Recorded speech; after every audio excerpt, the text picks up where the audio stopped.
Hoje, meus entusiastas do caos racional, a gente vai dar uma volta pelos becos sombrios da alma humana com um sujeito que era gênio da matemática, pensador religioso, inventor precoce e, pra piorar, escrevia bem pra cacete. O nome da criança, Blaise Pascal, o cara que conseguiu unir o rigor de um teorema com a angústia de um monge em crise. Pascal nasceu em 1623 na França e já começou humilhando a galera. 12 anos de idade, redescobriu, não é nem descobriu, redescobriu sozinho a geometria de Euclides. Com 16, inventou um teorema que até hoje leva o nome do Brabo. E com 19, criou uma máquina de calcular, uma espécie de calculadora.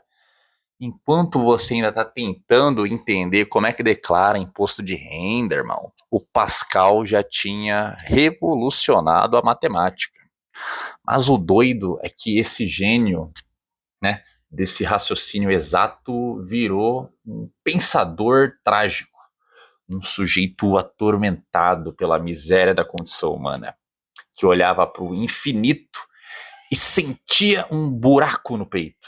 A filosofia de Pascal é o grito de um matemático que percebeu que a razão é uma lanterna fraca, diminuta, num deserto infinito.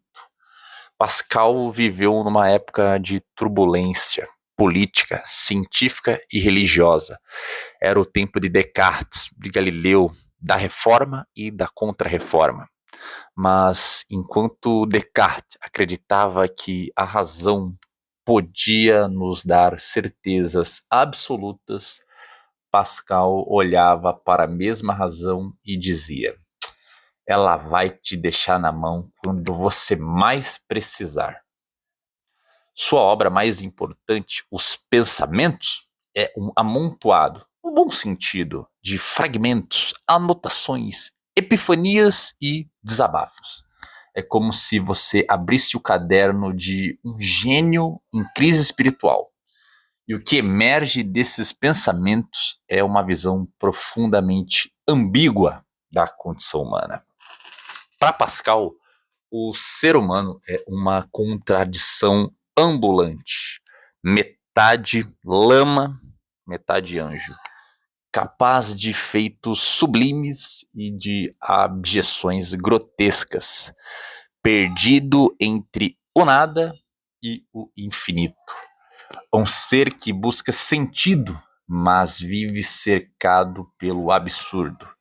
A grandeza do homem está em saber que é miserável. É aqui que entra uma de suas ideias mais famosas e também uma das mais mal compreendidas. A aposta pascaliana, a aposta de Pascal. E ele diz o seguinte: se você não sabe se Deus existe ou não, pense como um apostador, como um jogador de jogos de azar. Se você aposta que Deus existe e estiver certo, né, acertou, você ganha tudo, vida eterna, sentido, redenção.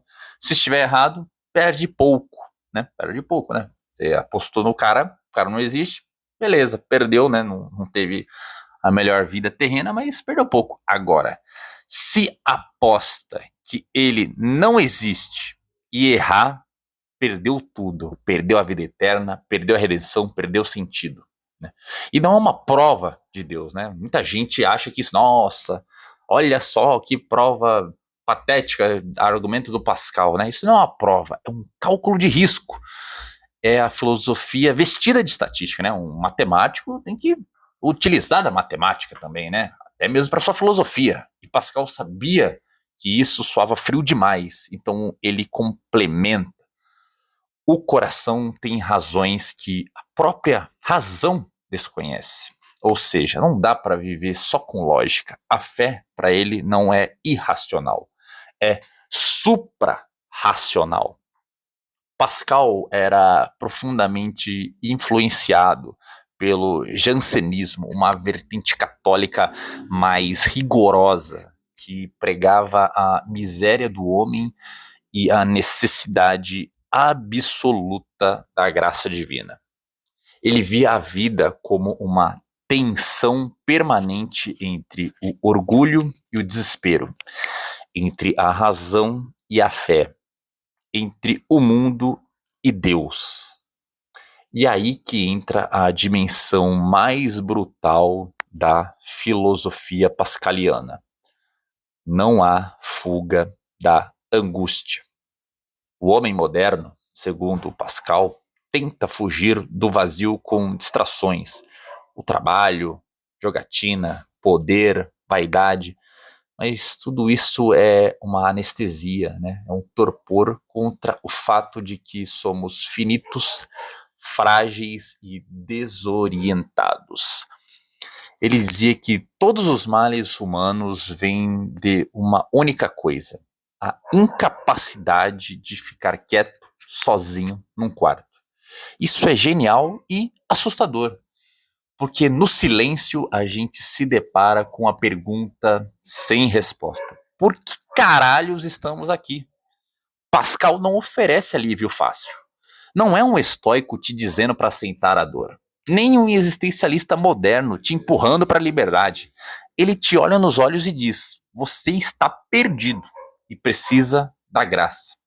No fundo, Pascal é um filósofo da agonia, um místico matemático, um homem de fé que nunca deixou de ser assombrado pela dúvida, um pensador que nos obriga a olhar para dentro, não para resolver, mas para perceber a profundidade do buraco. Esse, pessoal, é Blaise Pascal, que nos agraciou com a sua presença em mais um episódio de Filosofia de Boteco, onde até um cálculo vira confissão e onde a fé também entra pela porta dos fundos da razão. Se você gostou desse episódio, curta, comente, compartilhe, né? Compartilhe com aquele amigo seu que diz que não acredita em nada, sou ateu, sou a favor da ciência, a favor de fatos, mas que tem horóscopo, 17 superstições, né? Vê o tarô todo dia. E lembre-se, o coração tem razões que nenhum algoritmo entende. Até o próximo trago de lucidez.